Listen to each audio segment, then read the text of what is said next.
Hello, അപ്പോൾ നമുക്കിന്ന് അടിപൊളി വ്ലോഗ് ഉണ്ടല്ലോ. എന്തായിരിക്കുന്നല്ലേ, രാവിലെ ഇരുന്നപ്പോൾ തന്നെ എനിക്ക് മീൻ കഴിക്കാൻ ഭയങ്കര ആഗ്രഹം. പിന്നെ ഒന്നും നോക്കിയില്ല. ഞാനും പപ്പയും കൂടെ രാവിലെ തന്നെ പോയിട്ട് ആവോലൊരു 3 വാങ്ങിച്ചുകൊണ്ട് വന്നിട്ടുണ്ട്.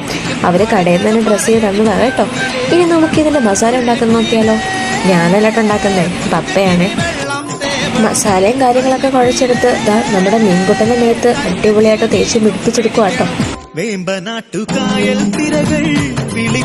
അങ്ങനെ മസാലയൊക്കെ തേച്ച് കഴിഞ്ഞ് ഇനി നമുക്ക് കുറച്ചേരം റെസ്റ്റ് വെക്കാം. മീൻ റെസ്റ്റ് ആക്കാൻ വെച്ച സമയം കൊണ്ട് നമുക്ക് മപ്പാസിനുള്ള കാര്യങ്ങൾ നോക്കിയാലോ. ബയോ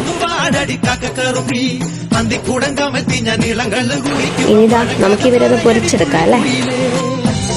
മീൻ 3 പൊരിച്ചെടുത്ത് കഴിഞ്ഞിട്ട് നമ്മൾ ആ മപ്പാസിലേക്ക് ഇതങ്ങ് ആഡ് ചെയ്തു. ഇതാണ് കേട്ടോ എൻ്റെ ഫൈനൽ ഔട്ട്കം. എങ്ങനെയുണ്ടോ നിങ്ങൾ തന്നെ നോക്കിയോ. പിന്നെ ഞങ്ങൾ കോട്ടയംകാരൻ നസ്രാണികളുടെ കാര്യം പറയുന്നുണ്ടല്ലോ, ബിയർ പോലും ഇല്ലാണ്ട് നമുക്ക് എന്തോന്ന് പരിപാടി.